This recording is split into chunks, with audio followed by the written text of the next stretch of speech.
Nalgonda breaking municipal ఎన్నికల వేళ 32వ డివిజన్లో తీవ్ర ఉద్రిక్తత చోటు చేసుకుంది.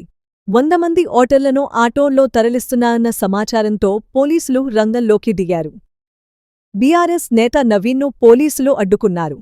విధులకు ఆటంకం కలిగించారనే ఆరోపణలతో నవీన్ను అరెస్టు చేయడంతో అక్కడ ఉద్రిక్తత పెరిగింది. దీనికి నిరసనగా టీఆర్ఎస్ శ్రేణులు ఆందోళన చేపట్టాయి.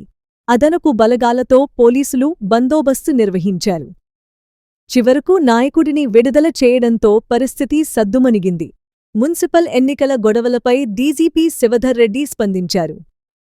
అధికార పార్టీకి పోలీసులు మద్దతు ఇస్తున్నారన్నది అవాస్తవమని ఆయన స్పష్టం చేశారు. నల్లగొండలో జరిగినవి చిన్న గొడవలేనని, పోలింగ్ అంతా ప్రశాంతంగా జరుగుతోందని డీజీపీ వెల్లడించారు. నల్లగొండ ఎన్నికల తాజా సమాచారం కోసం చూస్తూనే ఉండండి.